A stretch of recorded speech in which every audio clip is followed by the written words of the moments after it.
لب پہ میرے یہ صدا ہے شاہزلی نور زمان، لب پہ میرے یہ صدا.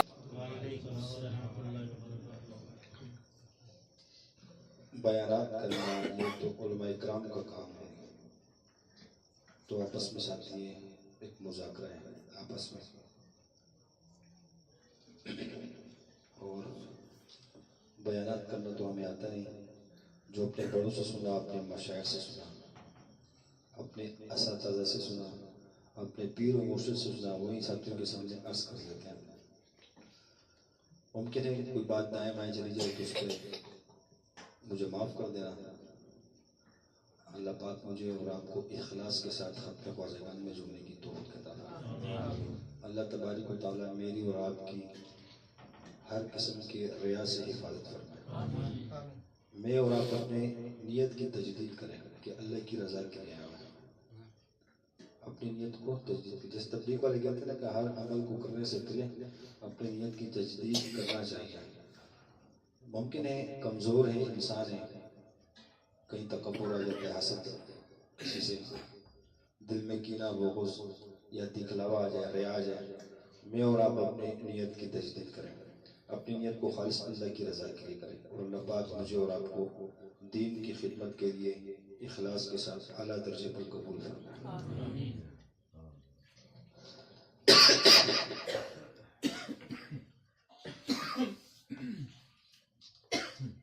الحمد للہ وحدہ والصلاة والسلام علی من لا نبی بعدہ.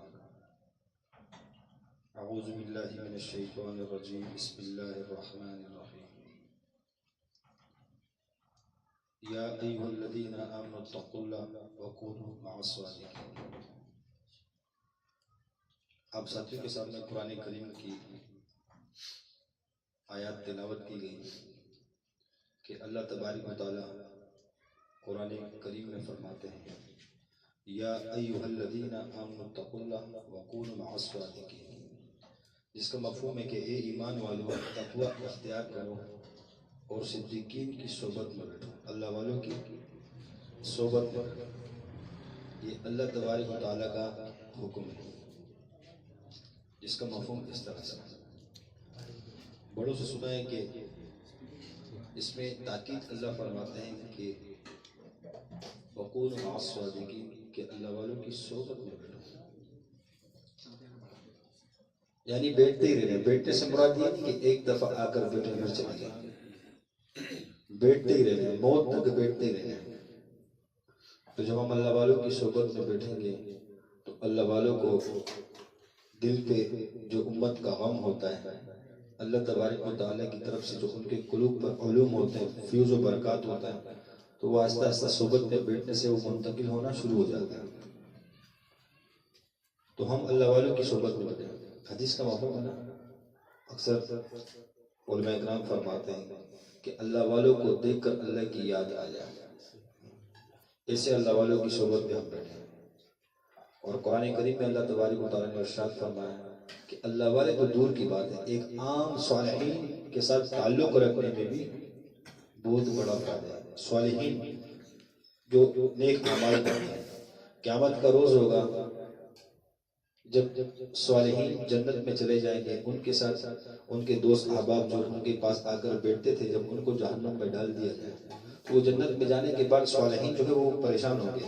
جنت میں کہیں گے اے اللہ، دنیا میں ہمارے دوست ہمارے قریب بیٹھتے تھے، ہمارے ساتھ بیٹھتے تھے، یہ اللہ آج وہ جنت میں نظر نہیں آ رہے.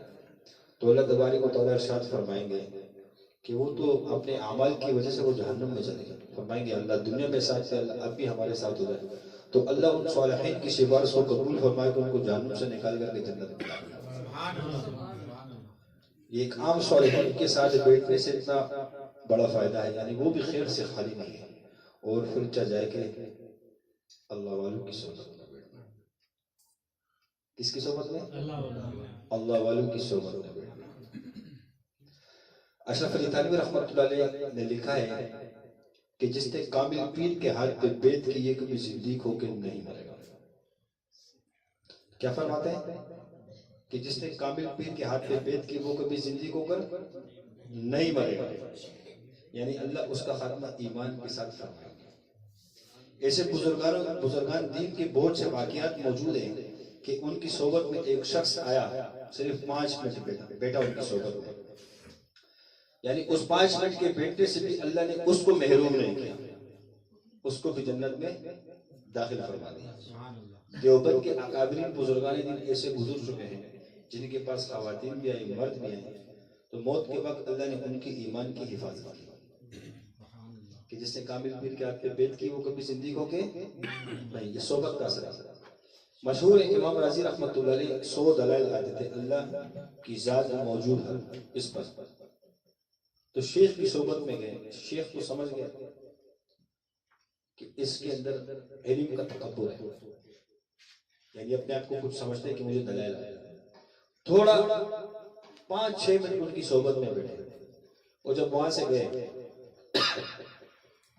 تو شیطان سے مناظرہ شروع ہو گیا، دلیل پہ دلیل لیتا جا رہا ہے، 40-50 دلیلیں، جب آخر تک پہنچ چکا اب ایمان کی فکر ہونے لگی کہ شیطان سے مناظرہ اگر دلیل نہ دے سکا تو ہلاکت ہے، ایمان کی پریشان ہے، تو اللہ نے اس شخص کو بھی محروم نہیں کیا، جس شیخ کی صحبت پہ جا کر بیٹھے تھے اللہ نے ان کا چہرہ دکھایا اور اس نے فرمایا اس خبیث سے کہنا کہ میں بلا دلیل اللہ کو مانتا ہوں، شیطان ہے۔ جب اس نے یہ جواب دیا شیطان کا تصرف ختم ہوا چلا گیا اور روح قبض ہو گئی، ایمان کے ساتھ دنیا سے رخصت ہو گیا۔ تو یہ اللہ والوں کی صحبت سے بیٹھتے ہیں، یعنی اور جو پھر جیسے قرآن کی آیات کا مفہوم ہے کہ بیٹھتے ہی رہنا، یعنی دوام ہے، یہ نہیں کہ ایک دفعہ بیٹھتے ہی رہنا، تو بتاؤ پھر ان کا کیا عالم ہوگا، ان کا کیا عالم ہوگا۔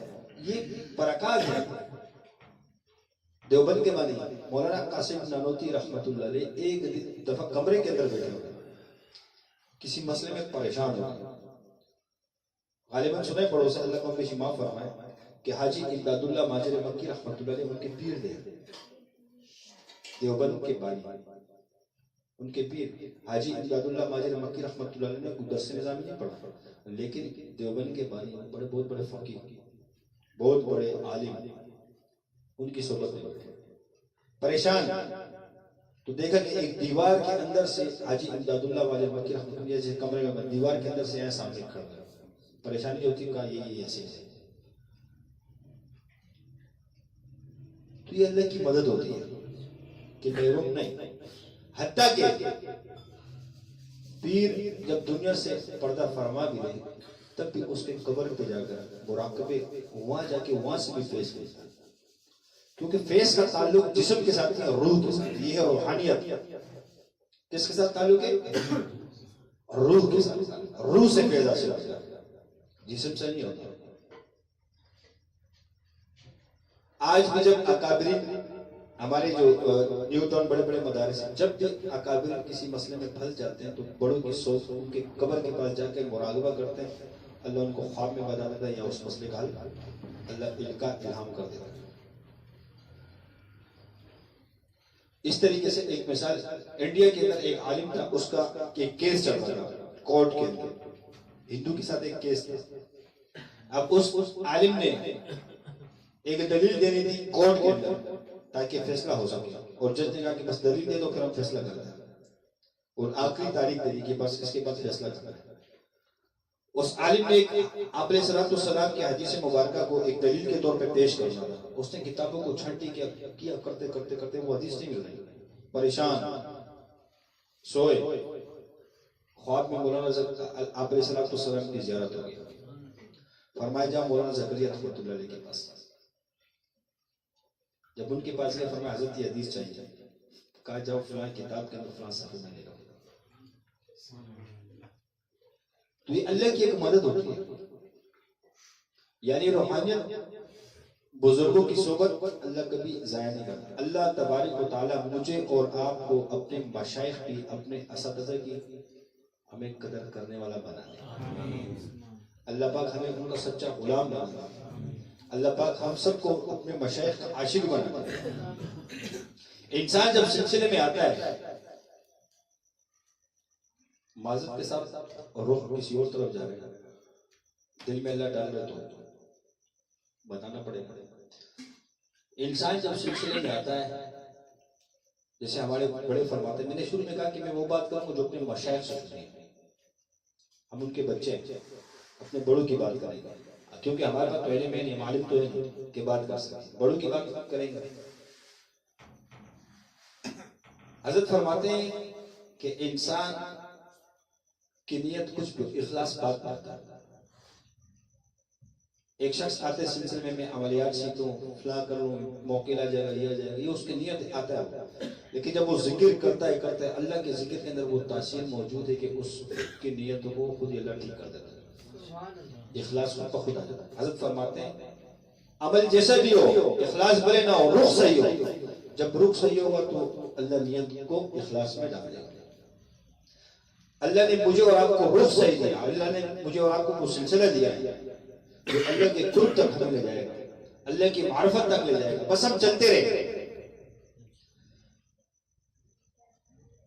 ایک طرف انسان پر شیاطینوں کے بڑے وسوسے آتے ہیں، میرا یہ کام نہیں ہو رہا، میرا یہ مسئلہ حل نہیں ہو رہا، ایک شیاطینوں کے وسوسے ہوتے ہیں، بڑوں کی بات کرتا ہوں، میں دنیا کا دم کرتا ہوں، دنیا کا علاج ہو رہا ہے، میرا نہیں ہو رہا، یہ شیاطینوں کے وسوسے ہیں۔ بھئی شفا تو من جانب اللہ ہے، شفا کس کی جانب سے؟ اگر میرے ہاتھ میں اللہ نے شفا رکھ دی، کل کو تو میں خدائی کا نعوذ باللہ دعویٰ کروں گا کہ میں جس کو ٹھیک کرتا ہوں وہ تو ٹھیک ہو جاتی ہے، دعویٰ ہو جائے گا۔ تو اس لیے اللہ ہے، اللہ اپنے مخلوق سے محبت کرتا ہے کہ یہ مخلوق میرا بگڑے نہیں، اس وجہ سے کوئی مریض ٹھیک ہوتا ہے، 100 میں سے 80 ٹھیک، 10 20 رہ گئے۔ اس کا مطلب یہ کہ اللہ بتا رہے کہ شفا میرے ہاتھ میں ہے، مخلوق کے ہاتھ میں نہیں ہے۔ تو یہاں شیاطینوں کے وسوسے بھی آتے ہیں کہ یار یہ کیا، میں دم کروں ٹھیک نہیں ہو رہا، او بھائی شفا من جانب اللہ ہے، اللہ کی مرضی کسی کو دے شفا، کسی کو نہ دے، کسی کو جلدی دے، کسی کو دیر سے دے۔ اب یہاں پر آ کے سلسلے میں پھر شیاطینوں کے وسوسے آتے ہیں، اپنے مشائخ سے بدگمان کرتے ہیں، جس کے ساتھ تعلق ہوتا ہے اس سے بدگمانی دل میں ڈالتا ہے، اس کے عیب سامنے رکھتا ہے۔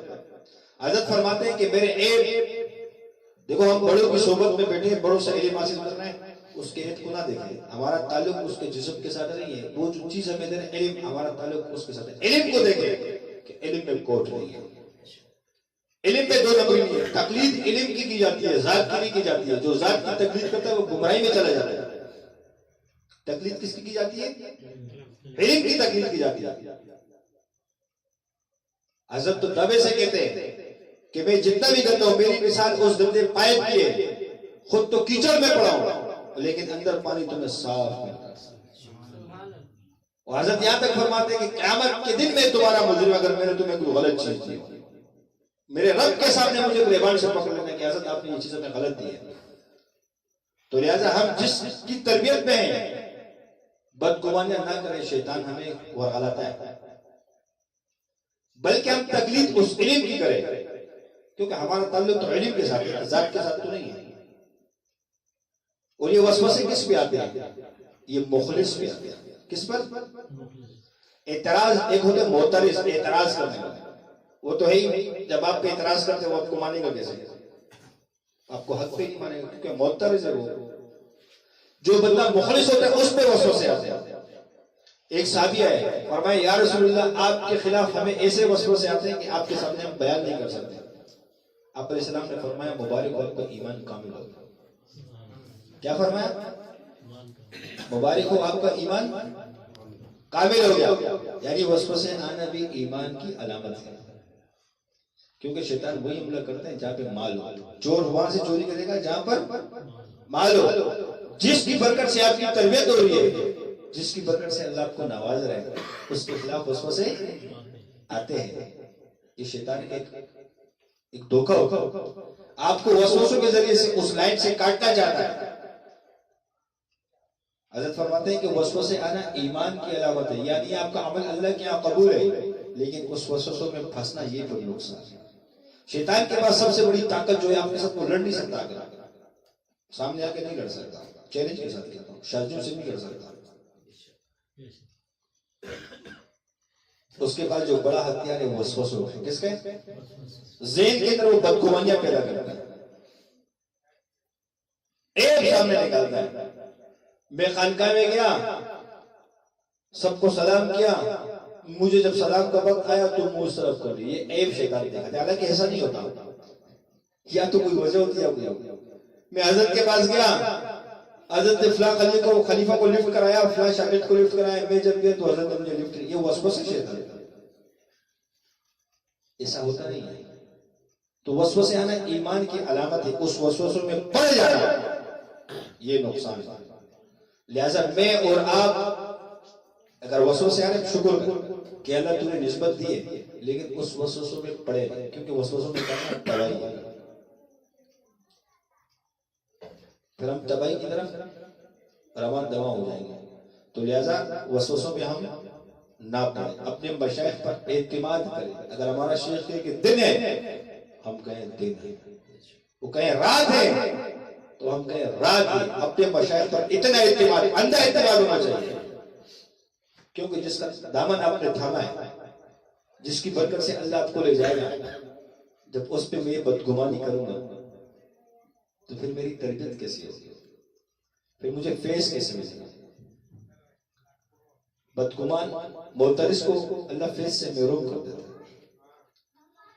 تو وسوسے آنا یہ مخلص ہونے کی علامت ہوتی ہے. وسوسوں میں پھنسنا نہیں چاہیے. پھر مخلص اعلیٰ مقام, ایک ہے اخلاص, مخلص, پھر اعلیٰ مقام عاشق. جب ہم اپنے بڑوں کے عاشق بن گئے نا, خدا کی قسم سے پھر ہمیں وسوسے نہیں آئیں گے. کیوں؟ عشق ایک آگ ہے. کیا ہے؟ آگ پاک ہوتی ہے, گندی چیزوں کو خود جلا دیتی ہے. تو یہ جب وسوسے آئیں گے, جیسے وہ ڈالے گا وسوسے, عشق کی آگ میں وہ خود جلتے جائیں گے. کیا ہوتے جائیں گے؟ خود ہی خود جلتے جائیں گے, وسوسے نہیں آئیں گے. تو جب انسان عاشق بن جاتا ہے تو پھر اس کا ایک نظر نہیں آتا. تو لہذا ہم اپنے مشائخ کے عاشق بن جائے, پھر ہمیں ایک نظر نہیں آئے گا. اور یہ راستہ عشق کا ہے, یہ راستہ ہی صدیقیت کا, اس میں عاشق بننا پڑتا ہے. ابو بکر صدیق رضی اللہ عنہ, صحابہ سارے صدیق ہیں, کیسے عاشق آپ علیہ الصلوۃ والسلام. صحابہ نے پچھلے خطبہ خواجگان میں مفتی قدرت اللہ صاحب بیان اسی موضوع پہ کر رہے تھے. ان کی بات سے ماشاءاللہ سے بڑے ایمانی جذبہ بڑھ رہا تھا. تو صحابہ جو تھے انہوں نے کر کے دکھلایا, آپ علیہ الصلوۃ والسلام کی اتباع کر کے دکھائی کہ اپنے بڑوں کو اس طرح مان کر چلنا ہے, ان کی صحبت میں اس طرح بیٹھنا ہے. اگر بڑے کہہ دیں یار یہ کام کرو تو اس کو اپنے لیے سازش سمجھے, اس میں منہ نہ بنائے کہ میں ہی نظر آ رہا ہوں, کوئی اور نظر نہیں آ رہا. شکر کرے کہ اے اللہ تو نے ہمیں یہ سعادت دی. بہت سے لوگ ہیں, سب میں سے مجھے کہا جا رہا ہے اس کام کو کرنے کا, تو یہ تو خوش نصیب سمجھے اس کو. لوگ بہت سے ہیں اور مجھے اس کام کو کرنے کا کہا جا رہا ہے, تو اس کو ہم اپنی خوش نصیبی سمجھے بھائی. وسوسوں میں نہیں آئے شیطان کے, کیونکہ شیطان کے پاس سب سے بڑا ہتھیار ہے وسوسہ. اور جس کی ذات سے جس کو فائدہ پہنچتا ہے نا, اس کے خلاف بہت وسوسہ ہے. یہ ایک علامت ہے, بس یہ علامت پہچان لیں, میں اور آپ سب پہچان لیں کہ جس کی ذات سے ہمیں فائدہ پہنچتا ہے اس کے خلاف بڑے وسوسے. جب کسی کے خلاف وسوسے آنے آ جائیں تو شیطان سمجھ جاؤ کہ اس کی ذات سے مجھے فائدہ پہنچتا ہے, چاہے وہ جسمانی فائدہ ہو, چاہے وہ مالی فائدہ ہو, چاہے وہ اعمال کا فائدہ ہو, چاہے وہ علمی فائدہ ہو. تو شیطان کے وسوسوں میں ہم نہ آئیں, جسے صحابہ نے کر کے دکھایا. صحابہ نے تو آپ علیہ الصلوۃ والسلام کی اتباع کی ہے, ہم بھی اپنے بڑوں کی اتباع کریں. اور جو اتباع نہیں کرتا ہے, چھوٹی چھوٹی بات پہ ناراض ہوتا ہے, تو اس کے اندر کبر ہے, یہ تکبر ہے, اس کے اندر متکبر ہے. اس کو اپنی عزت یاد آ جاتی ہے کہ 100 بندوں کے سامنے مجھے ذلیل کیا, 100 بندوں کے سامنے ہمارے بڑوں نے ہمیں ڈانٹا. مطلب اس کے اندر تکبر, اس کو اپنی عزت کی پرواہ ہے, نہ سلسلے کی پرواہ, نہ بڑوں کی پرواہ. کس کی پرواہ ہے؟ اس کو اپنی عزت کی پڑی ہے. یا تو ہم عزت کو, ہم اپنے آپ کو تو بٹانے آئے ہیں, سلسلے میں جڑنے کا مقصد کہ ہم عاجز ہیں, اللہ متکبر ہے. تکبر صرف اللہ کی ذات کے لیے, اسی چیز کو تو بٹانے ہم آئے ہیں. یا تو اپنے آپ کو گمنام کرنے ہیں بھائی، یہ کوئی عہدے تو نہیں ہے یہاں پر کہ اس کو ڈپٹی کمشنر بنا دیا، اس کو یہ بنا دیا، اس کو وہ بنا دیا. بھائی اسی چیز کو سیکھنے کے تو ہم خانقاہوں میں جڑتے ہیں، مراکز میں جڑتے ہیں، بڑوں کے پاس جاتے ہیں، بڑوں کی صحبت میں بیٹھتے ہیں، اللہ والوں کے پاس جاتے ہیں، مشائخ کے پاس جاتے ہیں. کیوں جاتے ہیں؟ اسی چیز کو تو ختم کرنے جاتے ہیں کہ ہمارا تکبر ختم ہو جائے، ہمارے دل کے اندر کسی کے لیے کینہ، بغض، حسد ہے، یہ ختم ہو جائے، ہم اللہ والے بن جائیں، ہمارے اندر عاجزی آ جائے، ہمارے اندر انکساری کا جذبہ پیدا ہو جائے، ہمارے لیے مسلمانوں سے محبت ہو جائے، تمام انسانوں کی محبت ہمارے دل کے اندر آ جائے. جڑنے کا تو یہی مقصد ہے میرے بھائی. جب ہمارا یہ جذبہ نہیں بن رہا تو میں اور آپ کس طرف جا رہے ہیں؟ صحابہ نے ہمیں کر کے دکھایا، جنگ کا موقع ہے، زخمی حالت میں پڑے، چچا زاد بھائی کہتے ہیں کہ میرے بھائی جو لوگ پیاسے ہوں گے پانی کا مشکیزہ بھر کے لے جاتے ہیں.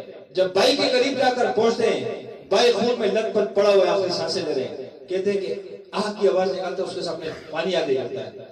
تو جب وہ اس کے سامنے پانی جاتا ہے تو سامنے سے ایک اور صحابی رسول ہوتا ہے، ان کے منہ سے آہ کی آواز نکلتی ہے. تو وہ جو بیچارہ خود جو پڑے اس حال میں خون میں لت پت، وہ کہتے ہیں کہ مجھے چھوڑے پہلے ان کو جاگو پانی ملو. جب ان کے پاس وہ چچا زاد بھائی پہنچتے ہیں تو ایک دوسرے صحابی کی آہ کی آواز نکلتی ہے، تو وہ کہتے ہیں مجھے چھوڑی پہلے ان کو پلائیے. جب ان کے پاس جاتے تو ان کی جان نکل چکی ہوتی ہے. جب واپسی اس کے پاس آتے ہیں بیچ والے کے پاس تو بھی اللہ کے پاس پہنچ چکا ہوتا ہے. جب اپنے چچا زاد بھائی کے پاس آتے ہیں وہ بھی پہنچ چکا. تو صحابہ نے تو یہاں تک کر کے دکھلا دیا کہ امت کا غم، بھائیوں کا غم، دوستوں کا غم، پیر بھائی کا غم، ایسے آپس میں رہے ہیں واپس کہ موت کے وقت پہ اپنی ذات کو ترجیح نہیں دی جا رہی ہے، اپنے پیر بھائی کو ترجیح دی جا رہی ہے، اپنے ساتھی کو، اپنے دوست کو، اپنے بھائی کو ترجیح دی جا رہی ہے. تو بھائی ہمارے یہاں جڑنے کا مقصد تو یہ ہے سلسلہ میں کہ ہمارے دل سے وہ کینہ، بغض، حسد نکل جائے، ایک دوسرے کے لیے ہم ایسے مر مٹنے والے بن جائیں، کسی بھائی کو تکلیف پہنچے ہم بے چین بے قرار ہو جائیں. آپ علیہ السلام نے فرمایا کہ مسلمان ایک جسم کی مانند ہے، جسم کی کسی حصے میں تکلیف ہوتی تو پورا جسم پریشان ہو جاتا ہے. تو کیا میری اور آپ کی یہ کیفیت ہوتی ہے؟ ہماری خانقاہ کا ایک مثال دے رہا ہوں، کیا ہماری خانقاہ میں کسی ساتھی کو تکلیف ہوتی، کیا میں پریشان ہوتا ہوں؟ کیا اور ساتھی پریشان ہوتے ہیں؟ نہیں ہوتے. میرے اندر کمی ہے، میں اپنے آپ کو قصوروار ٹھہرا رہا ہوں، میرے اندر کمی موجود ہے، میں بھی اس کمی کو دور کرنے کی کوشش کروں، آپ بھی اس کمی کو دور کرنے کی کوشش کروں. کہ ایک ساتھی کو تکلیف پہنچے تو ہم پریشان، ساتھی تو دور کی بات ہے یار. امریکہ میں ایک مسلمان اس کو تکلیف پہنچے تو یہاں مسلمان کیوں نہ تڑپنا اس پہ آنا چاہیے کہ وہ تڑپے کہ میرے بھائی کو تکلیف پہنچی. تو ہم تو بھائی مسلمان ہیں، ایمان والے ہیں، صحابہ نے کر کے دکھلایا. اپنے بڑوں کی اتباع کریں، آپس میں پیر بھائیوں سے محبت کریں، آپس میں ساتھی محبت کریں، ایسی بات نہ کریں جو کسی کی اذیت کا سبب بنے، ایسی باتوں سے ہم اجتناب کریں، بلکہ ایسی بات زبان سے نکلے کہ ہر مسلمان بھائی کے لیے اس کے اندر محبت کا جذبہ ہو کہ میرا مسلمان بھائی کیسے میرے قریب ہو جائے. ایسی بات زبان سے نہ نکلے کہ اپنے بھی ہم سے دور ہو جائے، پرائے تو دور نہیں. ایسے الفاظ اب اپنے زبانوں سے ادا کرنے کی کوشش کریں، اپنے اخلاق کو بنائیں. آپ علیہ السلام کے جیسے بڑوں کی اتباع کریں. آپ علیہ السلام راستے پہ چلتے ہوئے جا رہے، صحابہ کے ساتھ جا رہے، ایک نالا جیسا آیا، آپ علیہ السلام نے کراس کیا، صحابہ کھڑے ہو گئے. آپ علیہ السلام نے پوچھا غالباً مفہوم اس طرح سے، کیوں کھڑے؟ فرمایا یا رسول اللہ ہم دیکھتے ہیں کہ آپ نالے کو کس طرح کراس کریں تاکہ ہم بھی اپنے نبی کے طریقے سے اسی طرح کراس کریں. تو یہ صحابہ نے اپنے بڑوں کی اتباع سکھائی ہے کہ صحابہ کہ آپ علیہ السلام کی اتباع کیا کرو. تو کیا میرا اور آپ کا جذبہ ہے ایسا؟ اسی طرح ایک اور واقعہ ہوا، صحابہ کھڑے ہو کر رونے لگے. آپ علیہ السلام نے پوچھا مفہوم اس طرح سے، کیوں رو رہے؟ فرمایا یا رسول اللہ آپ چل رہے تھے، آپ نے نالا کراس کیا، مجھے رونا اس بات پہ آ رہا ہے کہ میں نے دیکھا کیوں نہیں کہ آپ نے اس کو کس طرح کراس کیا تاکہ میں آپ کی سنت، آپ کے طریقے کے مطابق زندگی دوں گا. تو یہ صحابہ نے ایسی اتباع کی آپ علیہ السلام کی.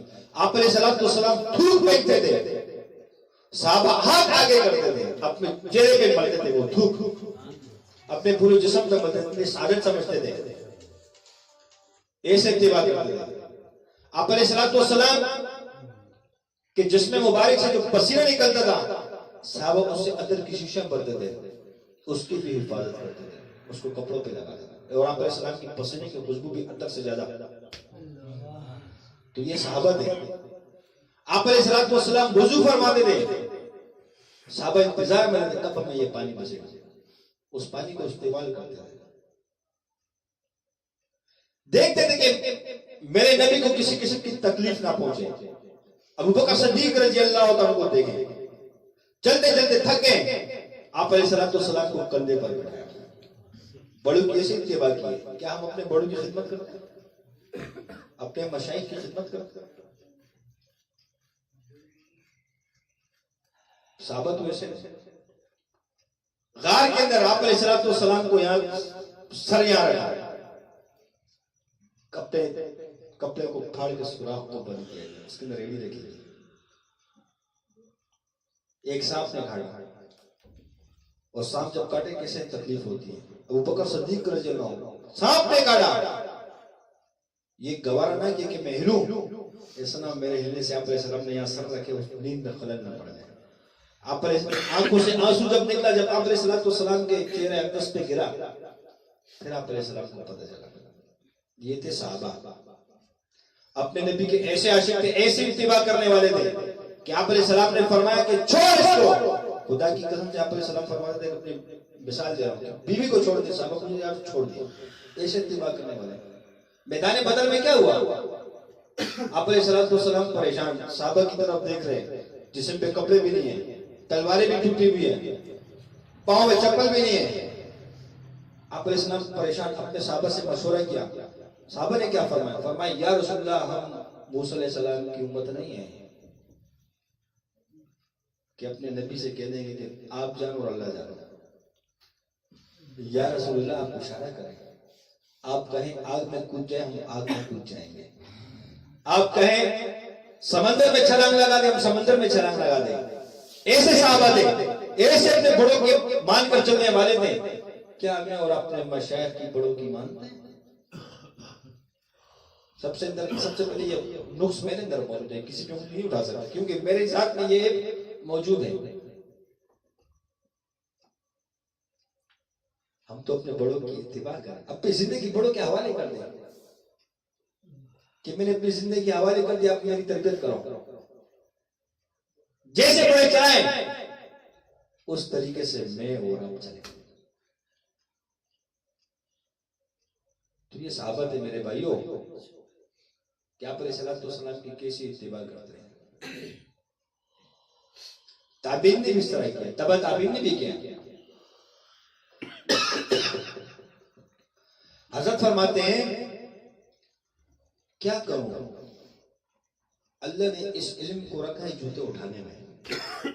یہ اللہ نے رکھا ہے، بڑوں کے جوتے اٹھاؤ گا اللہ یہ علم منتقل کرے گا. یہ ہوشیاری سے چالاکی سے اس کو کوئی حاصل نہیں کر سکتا. اللہ نے اس کو جوتے اٹھانے میں رکھا. حضرت فرماتے ہیں میں قسم کھاتا ہوں کہ اگر اللہ نے اس میں رکھا ہوتا کہ میرے سر میں جوتی مارو اور تمہیں ملے گا تو میں تم سب کو کہتا ہوں میرے سر میں جوتی مارو، لیتے جاؤ.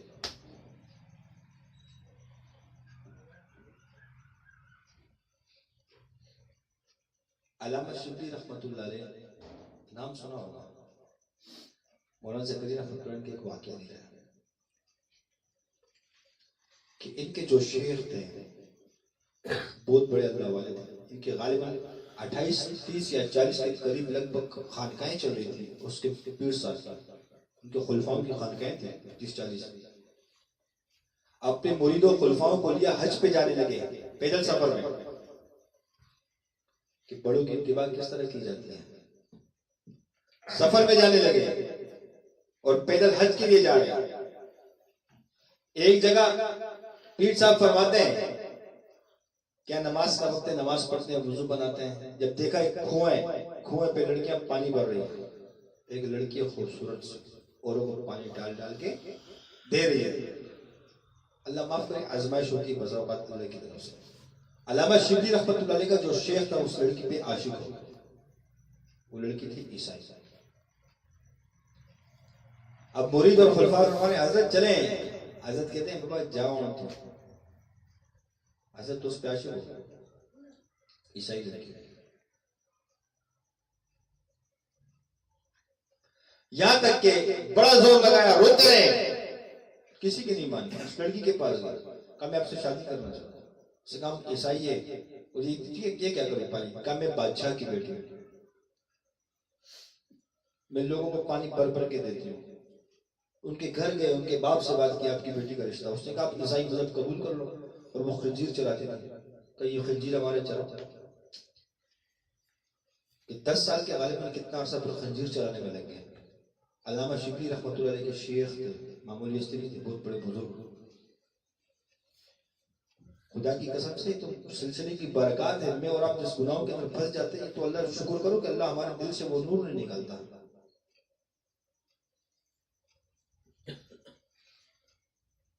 مانا یہ نور ہے، علم اللہ کا نور ہے. یہ فاسق اور فاجر کے اللہ دل میں نہیں ڈالتا، یہ مومن کے دل میں ڈالتا.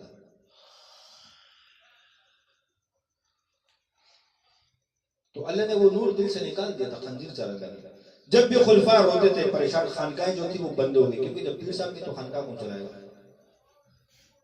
خلفاؤں نے خانقاہیں بند کر دی. سارے مرید پریشان روتے تھے اکثر، یا اللہ یہ کیا ہو گیا، یا اللہ یہ کیا ہو گیا. لیکن اپنے شیخ کو چھوڑا پھر بھی نہیں. 10 سال خنزیر چلاتے رہے، تب بھی اپنے شیخ کے لیے دن رات روتے تھے کہ انہی کی برکت سے ہم نے خانقاہیں کھولی تھی، انہی کی برکت سے سلسلہ چل رہا تھا، انہی کی برکت سے نظام چل رہا تھا تصوف کا. روتے تھے دن رات. جب بھی وہاں جاتے تھے ان کو دیکھ کے رونے لگتے تھے. ایک دن غالب علامہ شبلی رحمۃ اللہ علیہ گئے، فرمایا حضرت آپ کو کچھ یاد ہے کہ نہیں؟ کہا میں سب کچھ بھول گیا. حافظ قرآن کے حافظ بھی تھے. فرمایا آپ کو قرآن یاد ہے؟ کہا میں سب بھول گیا، بس ایک آیات صرف یاد ہے. غالباً اس آیات کا مفہوم اس طرح تھا کہ ہم دل سے نور نکالتے تھے. غالباً اللہ کو پیش فرمایا اس طرح ملتی جلتی آیات ہے. اور ایک حدیث کا مفہوم بھی کچھ اس طرح تھا. کہا ایک حدیث اور ایک یاد، باقی سب بھول چکا.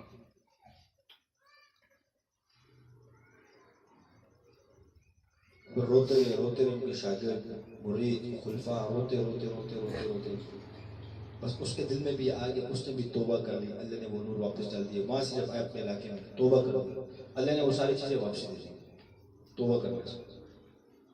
تو وہ لڑکی بھی رہ گئی. پھر ایک دن اچانک جب ان کا گھر کی دستک اور اس نے توبہ کر دی کہ آج کے بعد کسی عورت کی طرف نہیں، سب چیزیں بھلا دی. توبہ کر دی، سچی توبہ. کس کی برکت سے؟ ان کے خلفاء، ان کے مرید شاگرد سارے روتے تھے، اللہ کے سامنے گڑ گڑاتے تھے کہ اللہ جس شیخ کی برکت سے ہم یہاں تک پہنچے، یا اللہ اس کے ساتھ کیا گیا، اللہ نے اس کو ایمان واپس دے دے. دن رات روتے تھے. ان کی دعاؤں کی برکت سے اللہ نے ان کو پھر واپسی. جب آئے تو دروازہ کھلا، دیکھا وہ لڑکی آ گئی. جب اپنے علاقے میں بستی میں واپس آ گیا اور توبہ کر دی، اس طرف جاؤں گا نہیں اور آج لڑکیوں کی طرف دھیان، سب چیزوں سے توبہ کر دی. دستک ہوئی، دروازہ کھلا، وہ لڑکی موجود ہے. کہا جا، تیرا میرا ناطہ ختم. اس نے کہا سن، خوشخبری ہے، میں ایمان قبول کر گیا.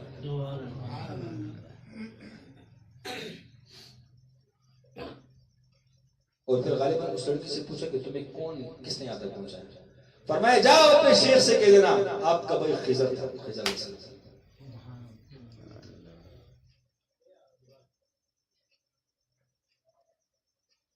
تو ہم نے کبھی اپنے مشائخوں کے لیے دعا کی؟ یہ کبھی میں اپنی بات کر رہا ہوں، کسی پہ انگلی نہیں اٹھا سکتے. ہم تربیت کے لیے کہ آج ہم جو یہاں بیٹھے اپنی مشائخ کی برکات سے بیٹھے، ان کی توجہات سے بیٹھے، ان کی شفقت سے بیٹھے. ہمارے اندر کوئی ذاتی کمال نہیں ہے، اللہ کا فضل ہے اور شیخ کی محبت ہے، مشائخ کی توجہ ہے، ان کی دعائیں. آج اللہ نے اس علاقے پہ کرم کیا، خدا کی قسم سے. ہمارا کوئی ذاتی کمال نہیں ہے، بڑوں کی دعا ہے. تو پھر ہمارے بڑوں کا حق نہیں بنتا کہ ہم ان کے لیے 2 رکعت صلاۃ حاجات پڑھ لیں، ان کو ہدیہ کر دیں، ان کے لیے دعائیں کریں؟ حق بنتے کہ نہیں بنتا؟ ایک پیر صاحب تھے مولانا ذکر اللہ خطر نے اس واقعے کو بھی لکھا ہے، غالباً فضائل اعمال میں بھی واقعہ موجود ہے.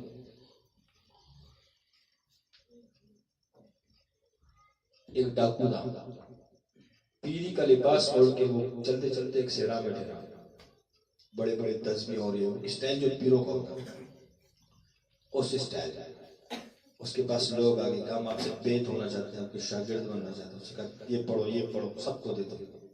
ان سے کراتے گئے. عوام مخلص ہوتی ہے، کرتے کرتے کرتے وہ اللہ والے بن گئے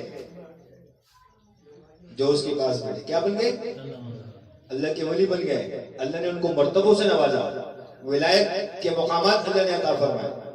ایک دن انہوں نے سوچا اپنے شیخ کے مقام کو دیکھیں کہ ہمارا شیخ کس مقام پر ہے. توجہ ڈالی, مراقبات کیے, شیخ کا مقام نظر نہیں آیا.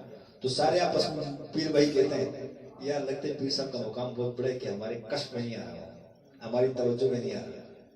جائیں حضرت سے پوچھیں کہ حضرت آپ کس مقام پر ہو. فرمایا حضرت آپ کس مقام پر ہو؟ ہم نے تو آپ کو ملکوت میں دیکھا, جبروت میں دیکھا, ناسوت میں دیکھا, سمجھ میں نہیں آ رہا. تو رونے لگ گیا. بولا ہائے میں تو 2 نمبر آدمی ہوں, ڈاکو ہوں, چور ہوں, میں تو پیری کا لبادہ اوڑھ کے آیا. تم لوگ کو تو میں نے ویسے بولا یہ کرو یہ کرو, لیکن آپ لوگوں نے اخلاص سے کیا, اللہ نے آپ کو نواز دیا. لیکن مجھے معاف کرنا, میں 2 نمبر آدمی. جو اس کے جو شاگرد تھے وہ پریشان ہو گئے. سب نے مشورہ کیا, اللہ کے سامنے سجدے میں پڑ گیا. کہا یا اللہ یہ چور تو بھی ہے تیرا بندہ, آج جو تو نے ہمیں مرتبہ دیا اسی کی برکت سے دیا. یا اللہ تو اس کو بھی مرتبہ دے دے, اس کو اس کے ایمان کی کیفیت بھی بنا دے, اس کو مرتبہ دے دے اور ہم سے بڑا مقام بھی دے دے. انہوں نے دعا کی, صبح تو اللہ نے اس کو بڑے مرتبے میں فائز کیا. تو لہذا اپنے بڑوں کی یہ دعائیں کریں, ہم ان کے عیوب پہ نظر نہ ڈالیں. بڑوں میں ایک ہوتے نہیں ہیں, شیطان دکھاتے ہیں کاٹنے کے لیے. تو ہم کوشش کریں گے نا روزانہ کی بنیاد پہ بڑوں کے لیے دعائیں کریں. کسی ساتھی سے بدگمان نہ ہو, کسی ساتھی سے بدگمان نہ ہو. 2 صحابی ہیں, ان کا تنازع آپس میں ہوا. مفہوم اس طرح سے حدیث کا, آپ علیہ السلام کے پاس کی شکایت, فرمایا یا رسول اللہ یہ اس نے یہ کہا اور اس نے یہ کہا, دونوں کو تنازع. اب دونوں اپنی بات سے پھر رہے, یا رسول اللہ میں نے ایسے نہیں کہا, دوسرا کہے یا رسول اللہ میں نے ایسے نہیں کہا. آپ علیہ السلام نے فرمایا تم دونوں سچے ہو, تمہارے بیچ میں شیطان تھا جس نے تمہیں برا علا دیا. تم شیطانوں کی باتوں میں نہ آیا کریں. بسا اوقات شیطان ہوتے ہیں, تصرف چل جاتا ہے اس کا. ہم سمجھتے ہیں کہ یہ میرا دشمن ہے, یہ مجھ سے حسد کرتا ہے, یہ مجھ سے جلتا ہے. ایسی بات نہیں ہوتی. اور آپ علیہ السلام نے فرمایا کہ مومن مومن کے لیے آئینہ ہے. جب ایک مومن کو دیکھو, آپ کو اس کے اندر جو عیب نظر آتے ہیں وہ آپ کے لیے آئینہ ہے. شیشے کے سامنے جب بندہ کھڑا ہو تو اس کو خود اپنی شکل نظر آتی ہے, وہ عیب اس کے اندر نہیں, وہ آپ کے اندر جو آپ کو نظر آ رہا ہے. تو لہٰذا کسی کے عیوب پہ نگاہ نہیں. اگر کسی بڑوں میں عیب موجود ہوتا بھی ہے, حسد فرماتے ہیں, اگر عیب آپ کو نظر آتا بھی ہے تو آپ دعا کرو نا. آپ میرے اگر مخلص شاگرد ہو دعا کرو, یا اللہ مجھے تو ایسا لگتا ہے اللہ تو ٹھیک کر دے, یہ سارے ختم کر دے, یہ کمیاں دور کر دے.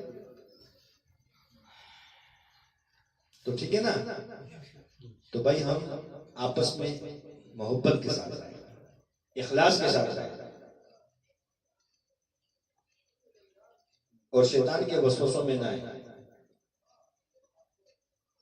عشق کے مقام پہ چلے جائیں, عاشق بن جائیں, پھر وسوسے نہیں آئیں گے. اللہ کسی کام کے لیے قبول کرتا ہے, اس پہ اپنی سعادت چڑھ جائے. تو کوشش کریں گے نا, جیسے صحابہ نے اتباع کی. ایک صحابی رسول نے چادر پھولدار پہنی ہے, آپ علیہ السلام نے فرمایا یہ کیا پہنا ہے. وہ سمجھے کہ اللہ کے نبی کو ناگوار گزرا صلی اللہ علیہ وسلم, فوراً گئے وہ چادر تندور کے اندر ڈال دی. فرمایا جو نبی کو پسند نہیں تو مجھے کیوں پسند. ایسے اتباع کرنے والے تھے صحابہ. آپ علیہ السلام نے فرمایا لے آؤ اللہ کے دین کے لیے. صحابہ کیا کہلاتا ہے, جو صدیق اکبر ہے نا, اللہ نے جو صدیق اکبر بنایا ایسے نہیں بنایا. سب کچھ لایا, دیواروں میں انگلیاں مار رہے ہیں. حکم کس کا تھا؟ نبی کا فرمان ہے. اصل میں بڑوں کی اتباع کی جا رہی ہے. اللہ کے رسول نے فرمایا, جس کا مفہوم ہے صلی اللہ علیہ وسلم کہ میرے نبی کا فرمان ہے, گھر کے اندر کوئی چیز رہ جائے, سوراخوں میں انگلیاں ماریں گے, سوئی دھاگا پڑا ہے, وہ بھی اللہ کے راستے میں. ابے یار ایسی کوئی ہستی جس کو آسمان بھی دیکھتا, فرشتے بھی دیکھتے, کون سی ہستی ہے کہ جب کہ دروازہ چہرے پہ, پردہ چہرے پہ لگا, کہا یہ بھی اللہ کے راستے میں میرا لباس بھی کام آ جائے گا, کسی مجاہد کے کام آئے گا. اس کو اتار کے وہ ٹاٹ کا کپڑا پہنا, ببول کے کانٹے لگا دی, اپنے کپڑے بھی اللہ کے نبی کے سامنے پیش کر. ایسی زندگی کے پر نہیں بنے.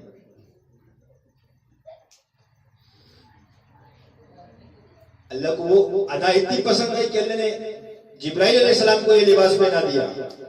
اسی لباس میں جبرائیل علیہ السلام آئے. آپ علیہ السلام نے پوچھا یہ کیا کیا ہے جبرائیل؟ فرمایا یا رسول اللہ ابو بکر صدیق رضی اللہ عنہ یہ لباس پہنے اللہ کو پسند ہے, اللہ نے مجھے بھی پہنایا, آسمان میں تمام فرشتوں کو. ایک امتی ہے, نبیوں کے بعد سب سے بڑا درجہ ابو بکر صدیق رضی اللہ عنہ کا ہے کہ ایسے بڑوں کی مان کر چلے اور بڑوں کا حکم جو نکلا اس کو پورا کرنے کے لیے. تو کیا پھر اللہ نے پھر فرشتوں کو وہ لباس پہنا دیا اور جبرائیل علیہ السلام کی زبان مبارک سے سلام بھجوایا کہ جاؤ ابو بکر کو اللہ کی طرف سے سلام پیش کرو. اللہ کی طرف سے ابو بکر صدیق رضی اللہ عنہ کو سلام پیش کرو. میرا مقصد یہ نہیں ہے, میں آپ علیہ الصلوۃ والسلام کی اتباع کی بات کر رہا ہوں کہ تبوک کے موقع پر یا غالباً کسی اور موقع تھا, آپ علیہ السلام نے فرمایا کہ اللہ کے دین کے لیے اپنے اپنے گھروں سے لاؤ. آپ علیہ السلام نے اعلان فرمایا کہ اللہ کے دین کے لیے کون کیا پیش کرتا ہے. سامنے سے عثمان غنی رضی اللہ عنہ کھڑے ہوئے, فرمایا یا رسول اللہ اتنے گھوڑے, اتنا مال, اتنا درہم میری طرف سے. آپ علیہ الصلوۃ والسلام مجلس میں بیٹھے ہوئے, دائیں طرف آپ علیہ الصلوۃ والسلام نے چہرہ کیا, فرمایا کون کیا؟ عثمان غنی رضی اللہ عنہ آئے, کان کے اندر فرمایا یا رسول اللہ اتنا. تو جب الٹی کی طرف آپ علیہ السلام نے چہرہ کیا, پھر آئے عثمان غنی رضی اللہ عنہ, پھر کان میں فرمایا یا رسول اللہ اتنا. آپ علیہ السلام نے پیچھے کیا, پھر کان کے اندر آئے. یعنی آپ علیہ السلام نے چاروں طرف جب نگاہ دوڑائی ایک ہی شخص نے آواز دی اتنا. تو کسی نے پوچھا عثمان کیا ماجرا ہے, چاروں طرف سے آپ نے کہا یہ. فرمایا مجھے شرم آئی کہ میرے نبی کے منہ سے الفاظ نکلے اور کوئی اٹھے نہ, شرم. یہ گوارا نہیں, یہ تھے صحابہ بڑوں کی اتباع کرنے والے. تو ہم تو اپنے بڑوں کے پابند ہو جائیں. اگر زبان سے نکلے یہ کام کرو, خوش ہو جائیں, فوراً کریں, اس میں دیری نہ کریں. آپ علیہ السلام نے صحابہ سے فرمایا کہ جاؤ, ایک صحابی رسول ہے کسی کام کے لیے بھیجا کہ جاؤ ایک بادشاہ رہتا ہے اس کو لے کر آؤ. وہ صحابی رسول غالباً امیر معاویہ رضی اللہ عنہ غالباً پیدل گئے بات پر, اور ایسی گرمی کے اندر گئے. واپسی آپ علیہ السلام چپل تو پہنے تھے, فرمایا رسول اللہ کے حکم میں تاخیر ہو جاتی ہے. تو یہ صحابہ تھے. جب کوئی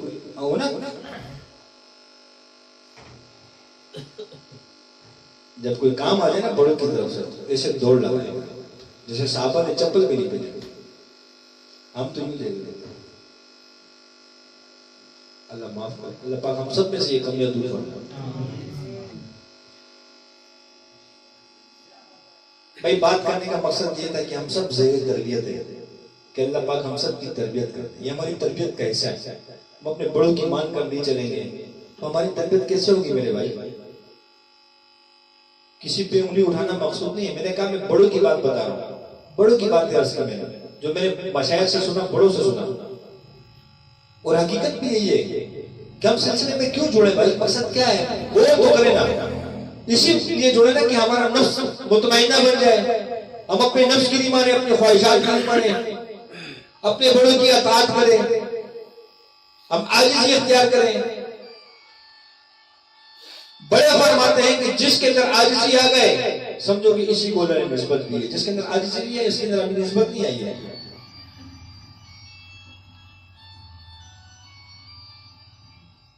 کہ ہمارے اندر عاجزی آ جائے, تکبر ختم ہو جائے, اور کسی چیز کا ہمیں شوق نہ ہو, تمنا ہو کسی چیز کی, نہ مرتبوں کی تما ہو نہ کسی اور چیز کی تما ہو. بڑے اللہ نے جو دے دی پھر اس پہ شکر ادا کر, باقی تما ذات کا نہیں لگے. تما تو ذکر کرنے کی ہو, یہ تما ہو کہ میرے 24 گھنٹے میں کوئی ایسا وقت اللہ کے ذکر سے غفلت میں نہ گزرے, ایک لمحہ بھی اللہ کے ذکر سے غفلت میں نہ گزرے. یہ تما ہونی چاہیے. اللہ کی محبت مجھے حاصل ہو جائے, اللہ کی ذات مجھے حاصل ہو جائے, اللہ کا قرب حاصل ہو جائے. تما تو یہ ہونی چاہیے. کسی مقصد کی تمنا ہو. ہاں اللہ نے کوئی چیز دے دی اس پہ ہم شکر ادا کریں اور اللہ کے سامنے استغفار کریں. اللہ اس چیز کی میں ذمہ دار نہیں لیکن آپ نے بوجھ رکھ دیا, اللہ میں اس کو پورا کروں, اللہ میری مدد بھی فرما. اور جب اللہ کسی کو دیتا ہے تو پھر وہ کہتے ہیں نا جب اللہ کسی کو بادشاہی دیتا ہے نا تو پھر اس کے طریقے بھی سکھا دیتا ہے. لیکن دل کے اندر کسی چیز کی تمنا ہونا, یہ تمنا تو ہمیں خراب کرتے ہیں. بات طویل ہو رہی ہے معذرت کے ساتھ, تو انشاءاللہ میں اور آپ کوشش کریں گے نا. اب ذکر کا حلقہ لگاتے ہیں معذرت کے ساتھ. انتہائی معذرت خواہ تمام احباب سے, بات اکثر لمبی ہو جاتی ہے, معاف کر دینا بھائی سارے.